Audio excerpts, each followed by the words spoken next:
ಚಿತ್ರರಂಗದಲ್ಲಿ ಬೋರ್ಡು ಇರದ ಬಸ್ಸನ್ನ ಹತ್ತಿ ಬಂದು ಜನರ ಮನಸ್ಸನ್ನ ಗೆದ್ದಿದ್ದ ನಟಿ ಶಿಫಾಲಿ ಸಾವು ಸಿನಿ ಅಭಿಮಾನಿಗಳಿಗೆ ಶಾಕ್ ನೀಡಿದೆ.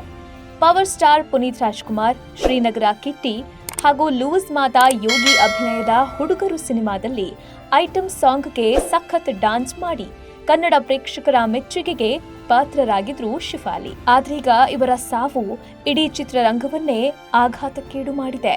ಕೇವಲ ಕನ್ನಡ ಮಾತ್ರವಲ್ಲದೆ ಅನೇಕ ಭಾಷೆಯ ಚಿತ್ರರಂಗದಲ್ಲೂ ಅಭಿನಯಿಸಿ ಸೈ ಎನಿಸಿಕೊಂಡಿದ್ರು. ಬರೀ 42 ವಯಸ್ಸಿನವರಾಗಿದ್ದ ಶಿಫಾಲಿ ಹೃದಯಾಘಾತದಿಂದ ಸಾವನ್ನಪ್ಪಿದ್ದಾರೆ ಅಂತ ಹೇಳಲಾಗ್ತಿದೆ. ಆದ್ರೆ ಈಗ ಇವರ ಸಾವಿಗೆ ಹೊಸ ತಿರುವು ಸಿಕ್ಕಿದೆ.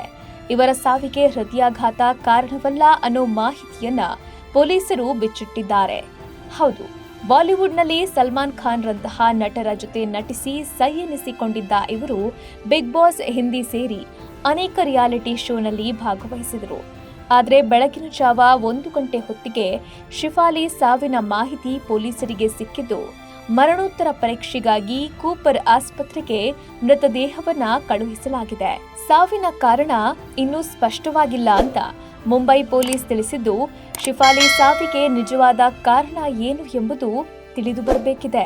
ಲೇಟೆಸ್ಟ್ ಹಾಗೂ ಇಂಟ್ರೆಸ್ಟಿಂಗ್ ಸುದ್ದಿಗಳಿಗಾಗಿ ಬಾಸ್ ಟಿವಿ ಕನ್ನಡ ಚಾನೆಲ್ನ ಸಬ್ಸ್ಕ್ರೈಬ್ ಮಾಡಿ. ಹಾಗೆಯೇ ಬೆಲ್ ಐಕಾನ್ ಪ್ರೆಸ್ ಮಾಡಿ. ಇದರ ಜೊತೆಗೆ ಫೇಸ್ಬುಕ್, ಇನ್ಸ್ಟಾಗ್ರಾಮ್, ಎಕ್ಸ್ ನಲ್ಲೂ ಮಿಸ್ ಮಾಡದೆ ಫಾಲೋ ಮಾಡಿ.